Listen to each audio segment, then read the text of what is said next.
The world is a diverse and beautiful place. Have you ever wanted to travel the globe, exploring one exotic land, and waking up the next day somewhere completely different?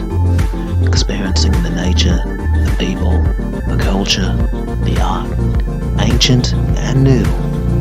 Come along with me. From ice to desert, beaches to mountains, in the jungle, in the city, and everywhere in between. Soaking in the splendor Mother Earth and all her inhabitants have to show us. By air, by land, by sea, this is Around the World at the Speed of Mike. It's a 6 to 7 hour bus ride from Kathmandu to Sauraha, which is a tourist town straddling Chitwan National Park. Chitwan's main attraction is its Indian rhino population, but there's also a significant number of elephants as well. Some of which are kept at a captive breeding program at 2 locations in Sauraha. One is the Elephant Plate Farm, which is free of entry, you just walk in easy peasy. That's where they keep the male elephants and juvenile males. The other is the Elephant Breeding Center, which has a small fee, and that's where they keep the female elephants and their babies. Some of the methods they use to control and break the elephants are a little questionable. I'll just play a video real quick so you can see what I'm talking about.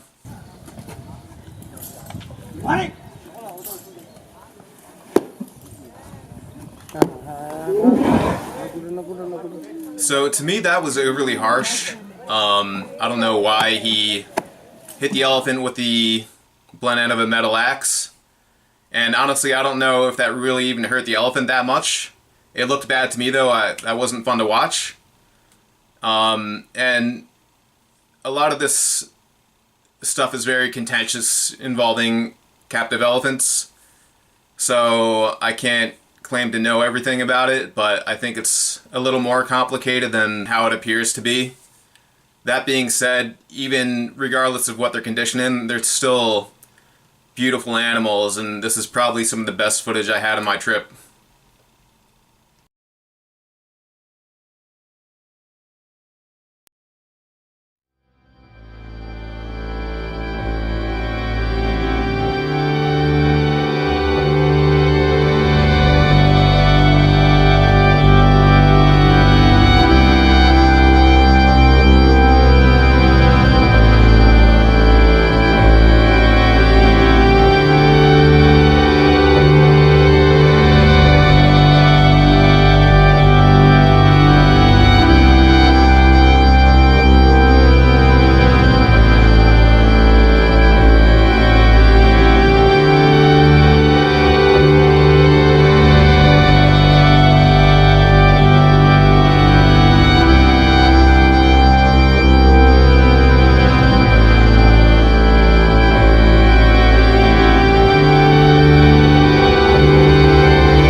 The elephant breeding center is probably unnecessary for the survival of the wild population of elephants, because Chitwan is patrolled by the Nepalese military. You can see them walking around fully loaded with rifles and machine guns. So because of that, they don't have any kind of poaching problem there, and that is one of the biggest reasons why you should visit and support this park, is because it has one of the healthier populations of elephants and rhinos in the Indian subcontinent. Really, I think what the breeding center is there for is so they have a domesticated population of elephants that they can use for riding, either be it for tourist purposes, or also I think they use elephants to patrol for poachers in the park as well, because some of the terrain's a little inaccessible for vehicles or on foot. A lot of the methods they use to break and control these elephants are things they've been doing for thousands of years that have been passed down from mahout families to the mahouts of today. In a historic context, elephants have been used for labor to build some of Asia's greatest structures, like Angkor Wat was partially constructed using elephant labor. So from that standpoint, I can see why it's still used today. That being said, there are probably more humane methods they could use if they insist on keeping domesticated elephants. Some of which are being implemented. For instance, they have a law where they can't use metal hooks to steer the elephants by their ears any longer, and some of the places are opting for elephant walks rather than elephant rides. And one last point I want to make is, ideally it would be best if the elephants were free, but the reality of today's world is that encroaching human populations versus nature, things happen, and take for instance recently in the news there was 90 elephants killed in Botswana by poachers. I've been to Botswana, I've seen wild elephants there. For all I know, those were some of the elephants that got killed. Even if it's not poachers, national parks will cull their elephant populations if they're getting too big. So from that standpoint, even if the elephants aren't in the most comfortable or free conditions, at least they're still alive, and personally I take solace in that, and I can appreciate it. So, as far as this park goes, I know it's always contentious to some people about keeping captive elephants, but I'm not going to condemn or necessarily promote it either. I'll promote the park for sure, but, you know, that's just a decision each person is going to have to make on their own. Up next, we're going to check out Chitwan's rhino population and the rest of the park. Hey, if you'd like to see more videos like that, make sure to subscribe to my channel and check out the rest of my videos around the world at the speed of Mike.